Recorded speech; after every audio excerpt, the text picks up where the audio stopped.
Mr. Smart Guy.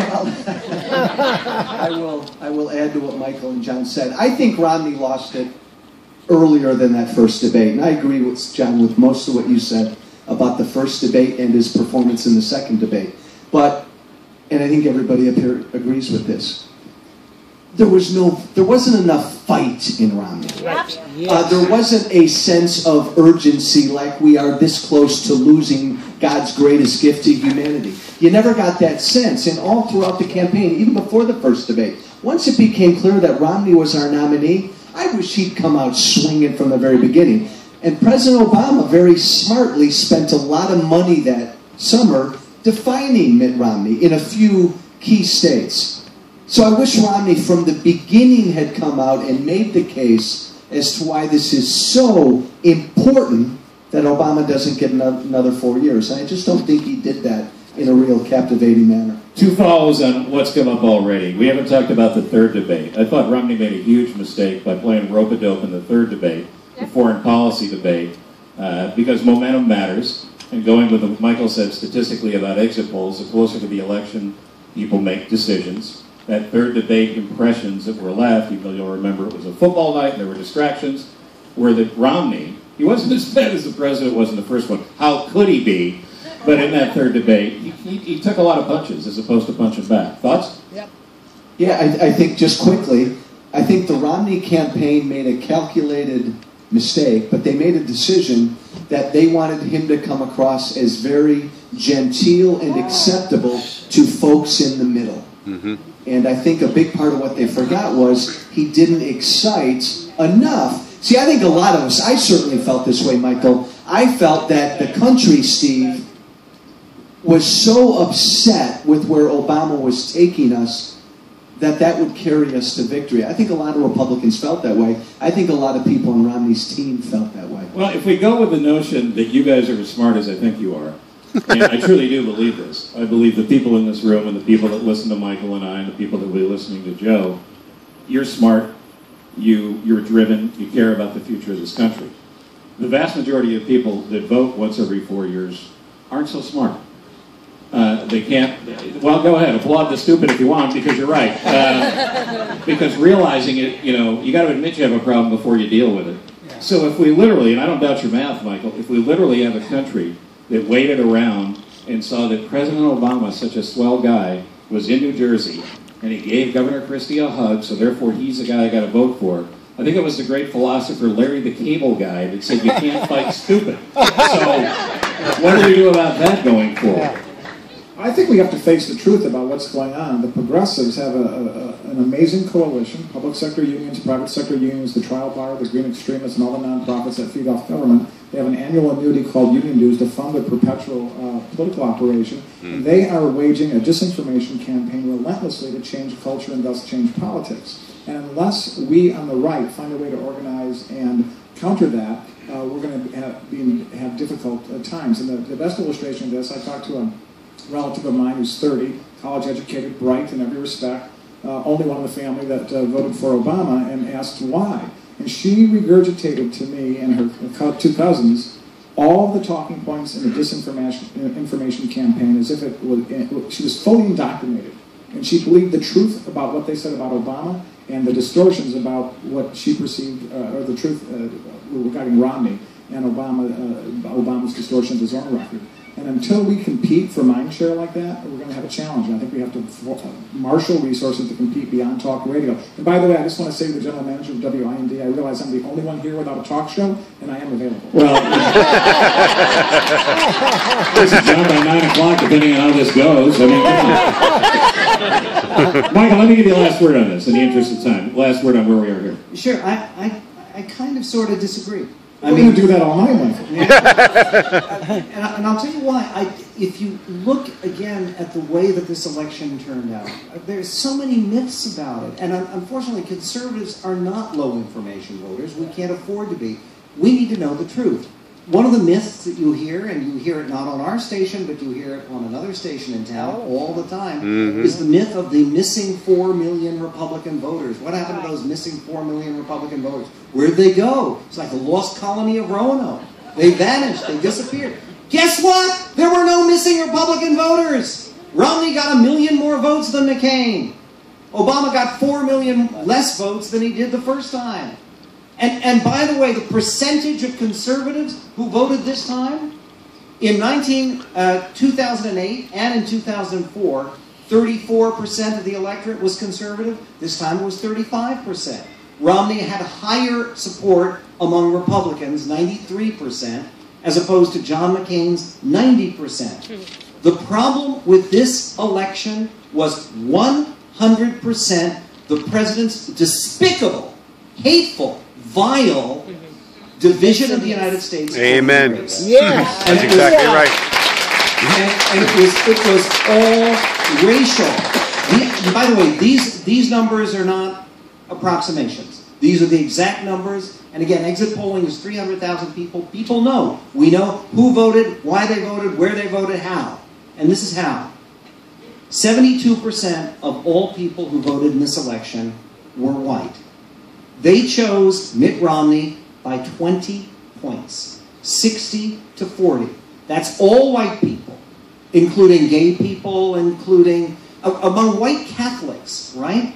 Congratulations to Pope Francis. Among white Catholics, Romney won almost 2-1. He lost the Catholic vote because of the Latino vote. He lost the election because of the Latino vote. If Mitt Romney had gotten the same 44% of the Latino vote and Asian vote that George W. Bush got, he would have won over 400 electoral votes, and he would have carried California. But you're making my point. Those people are succumbing to the disinformation campaign of the Obamas and Obama's campaign and the progressives. Well, then you've got the problem of a dishonest campaign, a dishonest president, and an uninformed, a disinterested public. And the problem of color we'll get back to. Otherwise, we're going to be doing one issue for the entire night. And we have to solve America by 9 o'clock. Okay?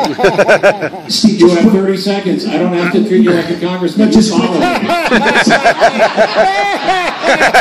Touche.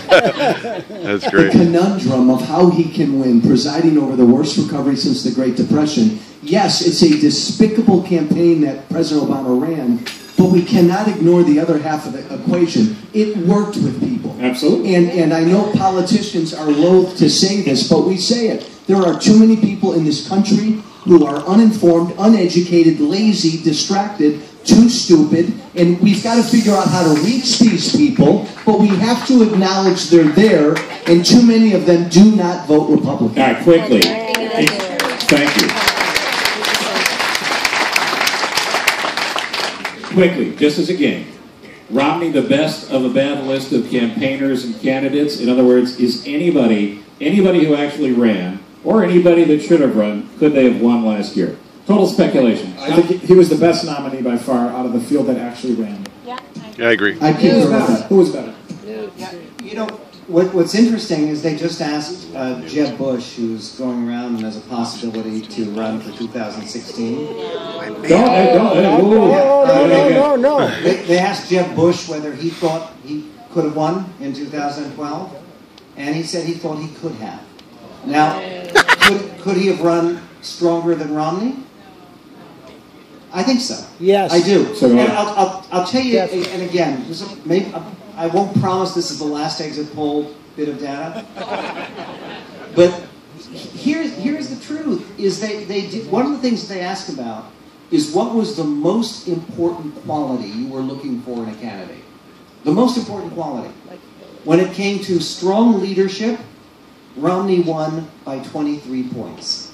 When it came to vision for the country, Romney won by 9 points. When it came to shares my values, Romney won by 13 points. There's only one characteristic where people preferred Obama. Understands people like us. And by the way, we cannot hope to bring people into the Republican fold if we call them stupid and lazy. No, I know, Michael, this is a great point. We have to be honest with the American people. And you're right, tone here is so important. Yeah, but we're going to get to tone. Okay. I don't want to cut you off. But this is... listen, don't make me come over there. Let me back up. I don't want to be in the way of that. Let's talk about people of color and the need to do better in that area. Because I totally agree. this whole notion of let's round them up and bust them back, and all the language sticks to tape, language matters. We'll get to that, I promise. But let's talk about immigration for a second. We've heard about the Gang of Eight policy. We've heard a number of different ideas. We continue to talk. What should immigration reform look like? Let me start with you, Congressman, because you've been in those meetings in the House. I think the only kind of immigration reform we should pass and probably can pass this year is an immigration reform that secures the borders and does nothing else right now.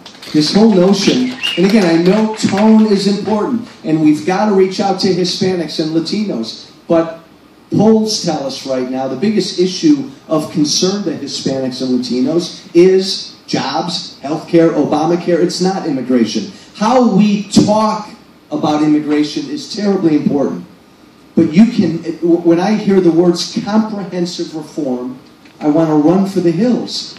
We have to secure the borders first. And I think if we can do that, if we can at least demonstrate that we can do that, you can see Republicans and Democrats come together on broader reform as a next step. My problem is, and you guys, I want you to chime in on this, I don't have the faith in the body you just left of getting anything done if it involves securing the borders first and getting to the rest later. And if they do anything the time has passed to take this issue seriously. And Steve, if they do anything that involves the word comprehensive, I'll be scared to death.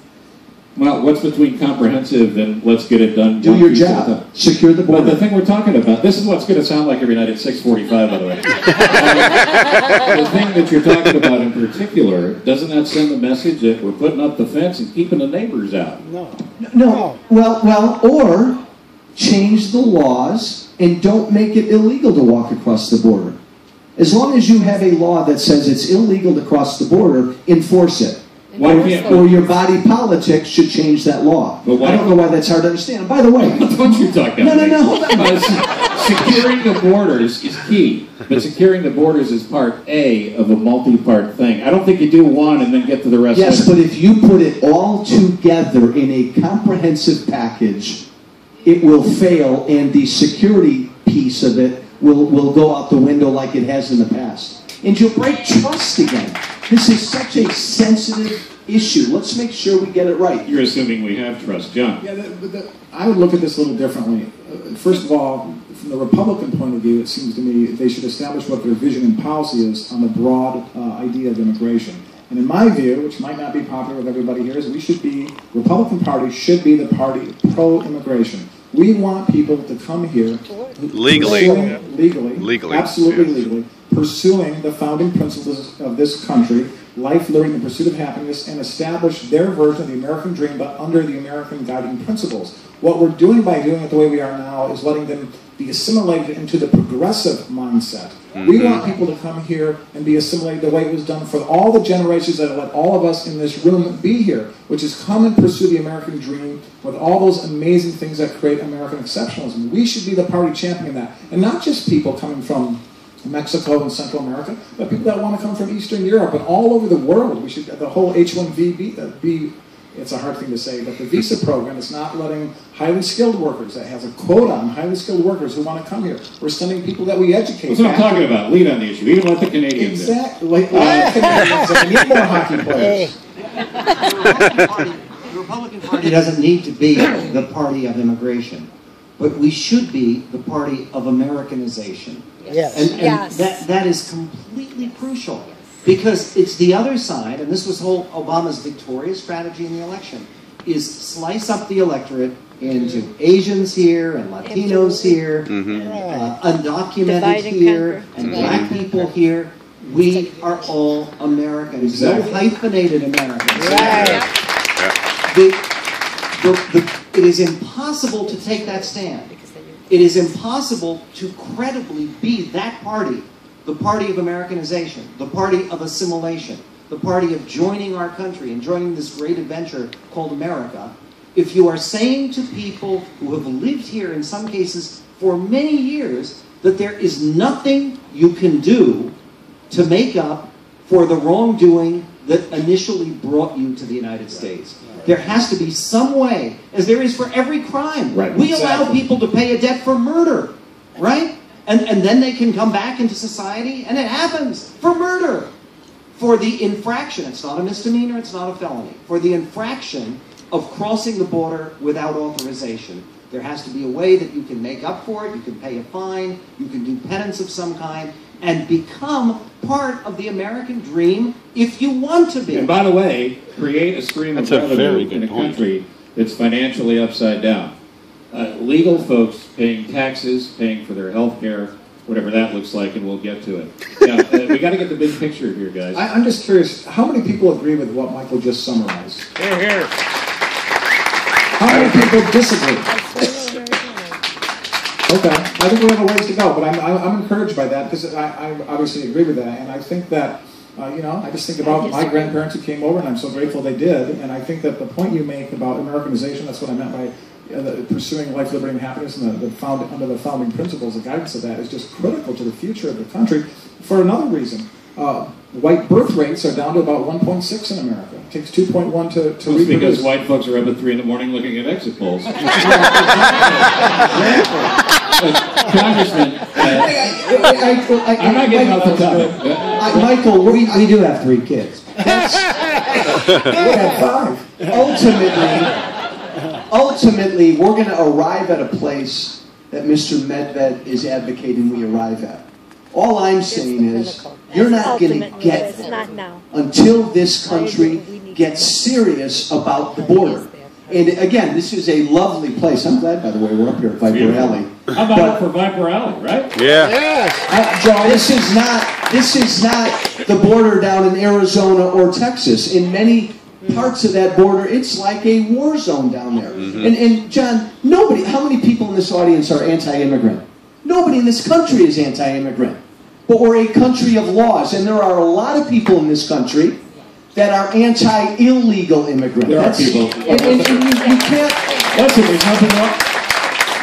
The word illegal is right. We should never welcome the word illegal to be, well, it's okay if that happens. But you have to give folks an opportunity to get it right. All right, let's move. DREAM Act. DREAM Act, Gang of 8. DREAM Act, you're under the age of 18. You didn't ask to be born here, you're born here. Should you have an opportunity first to become a legal citizen and therefore get into college and then move on and contribute to America in a positive and legal way? Your thoughts on the DREAM Act? I think if you serve in the military, yes. I think if you give any more incentive than that, no. John? I don't have a problem with it conceptually. Michael? Look, if you're saying to people right now that you were brought here below the age of 16, you kept your nose clean, you have gone to school, you graduated from high school, you are pursuing education beyond that, what do we want from these people? Seriously, what is it you expect? You expect them to go ahead, go to our universities, go to our colleges, and then move somewhere else? Why do we want to expel people who are graduating from colleges? In other words, the idea that, and this is the core issue on this immigration, and why Marco Rubio and Raul Labrador, your colleague, another Tea Party great guy. Raul is a great guy. He's a Tea Party conservative from Idaho, Mexican-American. An immigration lawyer. And an immigration lawyer. And he has crafted, by the way, I think a better alternative than the Gang of 8. Because his alternative has a very strong trigger. It addresses exactly what Joe was talking about, which is that once we have made some progress on this, we really have. The flow across the border has slowed dramatically. There are people who are going back to Mexico. A lot of that's economic. Yes. A lot of that's economic. But the point is that once you have a trigger mechanism that says that you do something only when the border is secure, you need to have that as part of any immigration reform. And I'll tell you why. Because otherwise you're talking about 11 or 12 million people who are here. And what are you going to do? Ignore them? The current situation is awful. It's awful to have 11 million people without legal status. And by the way, the Republican Party is being blamed for the current situation. That's my mantra. Don't misunderstand me. I'm not talking about border security being a bad idea. Again, what you said, Joe, tell it to the people in Arizona, New Mexico, and Texas that live through those problems and live on the border. But I just don't believe the Congress that I'm looking at is going to do one piece at a time. And I think just doing border security in the short window we have run up to the next election is going to send a very bad message. Do it all. Or do enough of it where you're showing that the Republican Party cares about what Michael was just talking about. Yes. Well, if that's, then you can take that argument far down any road then, Steve. You can look at same-sex marriage. I mean, this, Don't get ahead of me. We're talking about elections. I mean, look, I think when Republicans and Democrats come together and typically join hands and enact some sort of big comprehensive piece of legislation, generally that's not a good thing. Generally that makes government bigger, and generally that increases the size of government, it puts more people dependent upon government. There's this rush in Washington always, and I saw it when I was there for 2 years, that you gotta get something done. Republicans and Democrats gotta come together and do something big. We fought Boehner for 2 years.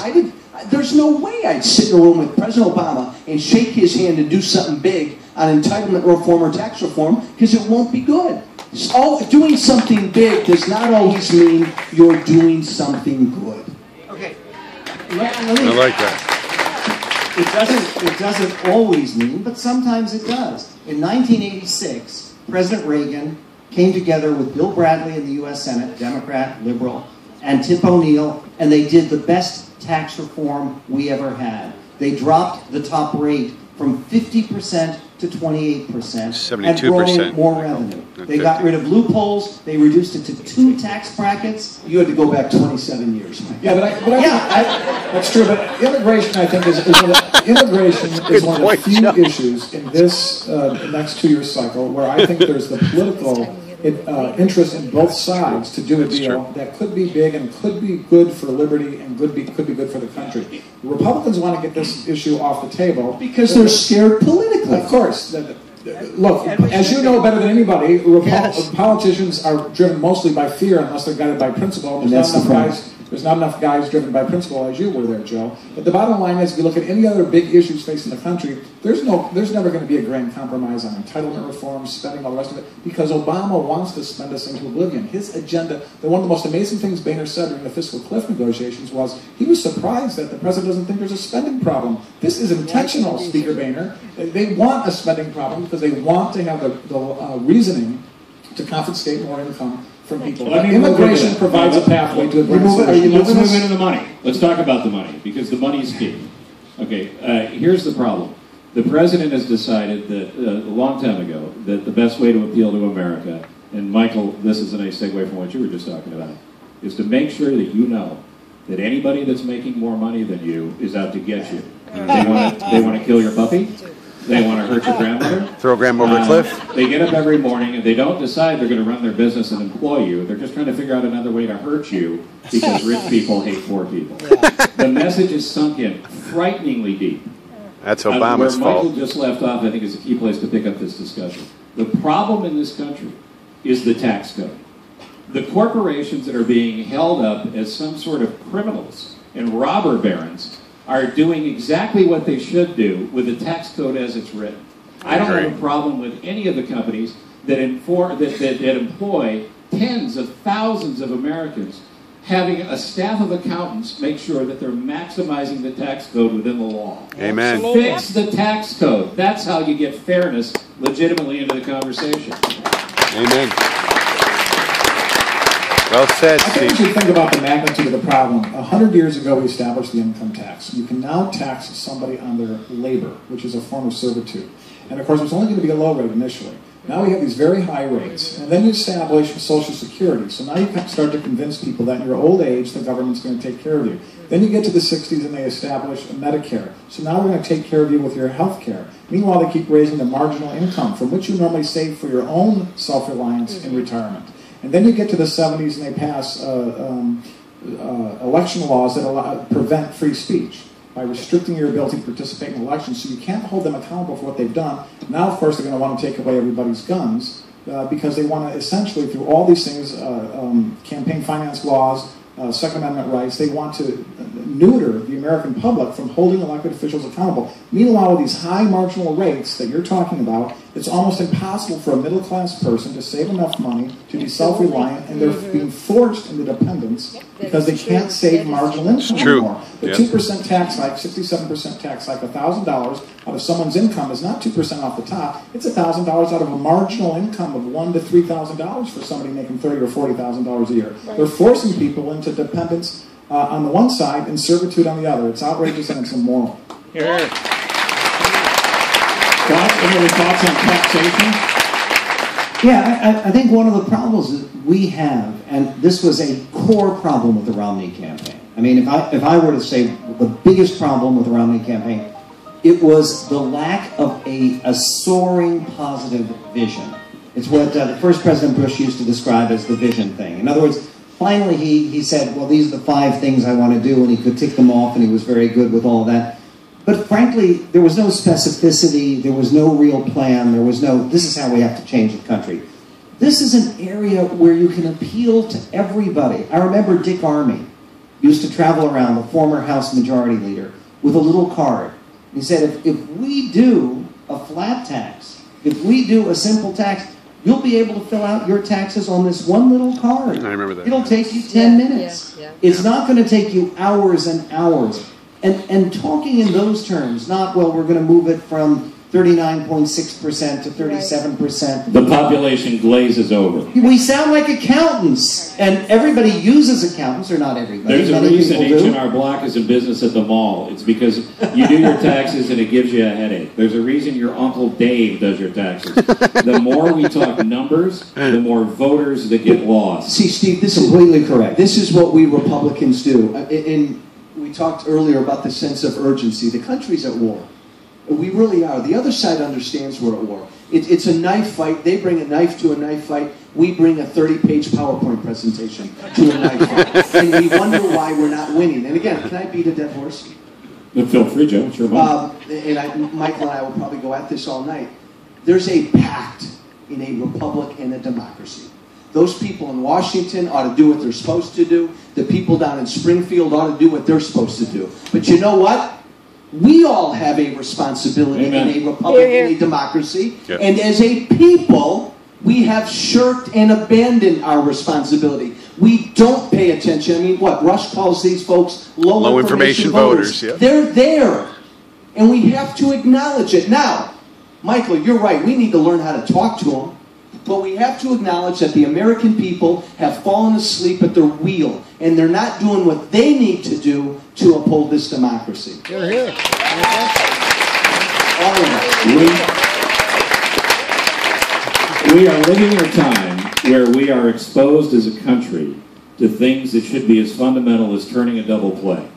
We should never be having conversations about continuing resolutions and the debt ceiling that go on for days and days and days. And sequestration should not be the way to control an out-of-control president. What can Republicans do to lead, again, the mantra of the night as far as I'm concerned, to lead us out of, here comes another financial emergency, have fun, America? How can we change that image? I'll tell you very simply, just talk about stuff that people understand without a lot of numbers and details and subclauses. I mean, one of the disasters, and I actually had the opportunity to speak to him about this, in the Romney campaign, was his first economic plan was a 58-point economic plan. I kid you not. Now, if you're trying to be a corporate CEO, that's interesting. But they asked Mitt Romney if he had read his own 58-page plan. It was hundreds of pages. It was daunting. Talk simply. Tax simplification. A straight, simple, direct tax rate, not just getting rid of loopholes for rich people, but especially for them, getting rid of loopholes generally, getting rid of all the time we waste dealing with H&R Block in the mall, all the money we waste. And then talk about a balanced budget amendment. I know Joe Walsh is a big supporter of balanced budget amendment. So are the American people. We came within one vote of sending that constitutional amendment to the states during the Gingrich Congress.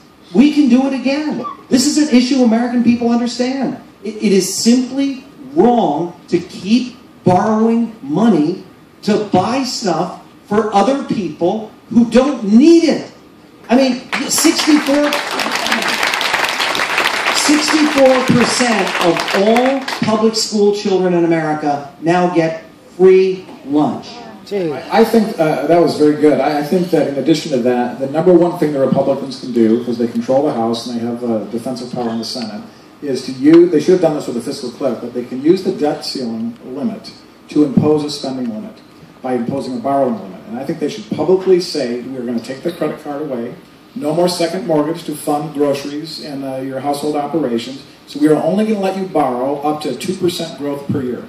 And Mr. President, it's now time for you to lead and tell us how you are going to reform spending in whatever way you want within that 2% growth. We'll sanction most things, 2% growth. If you actually limited federal spending at 2% growth, we would have a balanced budget in about 9 years. Well, again, though, I think your math.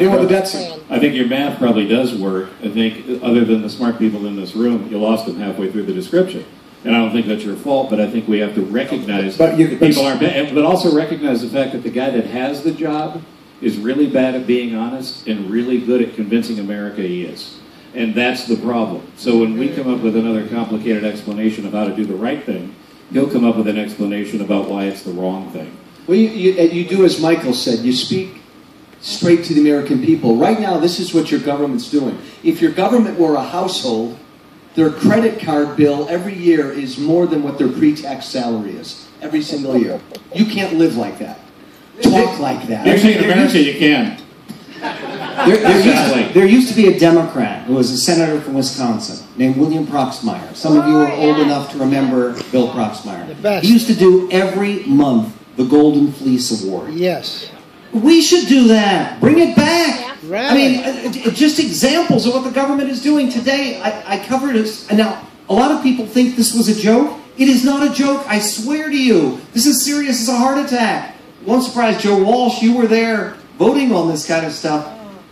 The NIH, the National Institutes for Health, has just authorized a $1.5 million grant to research, honest to God, why lesbians are fat. Yep. Now, I didn't even know that lesbians were supposed to. Now, first of all, I would imagine that there'd be some lesbians who are going to punch people out over this insult. Well, especially as fat as they are. I was dying to find out what your follow-up was going to be. Just tweet Rosie O'Donnell. Thanks, Joe. That was good. And Tom Coburn's Pig book has great examples of showing how ridiculous the government is at spending money. But again, what do we keep coming back to? Lead. So let me lead you into something. We can't do White House tours, but we can spend money to research why lesbians have weight problems. Yeah. Jared and Well, we can't get down Carmatano. on the tour, they're too fat. Let's talk about guns. One of the great misses we've had in this country is what happened at Newtown and how out of control this conversation is spun. Ridiculous. We are talking about Aurora, Colorado, and Newtown, and Columbine. We're talking about mentally disturbed people who grab a gun and shoot people. But the problem is the mentally disturbed people who take the gun into these places. We have made it very difficult for parents who have kids who are deeply troubled to get these kids help, or get them help. I had a nurse tell me she had to tell a family, you have to press charges against your son. You have to do it more than once because it's the only time we can forcibly keep him in here to get him tested. When are we going to take mental health seriously enough in this country? Because everything that happened in Newtown was about that disturbed shooter, and it turned into don't take my guns. It's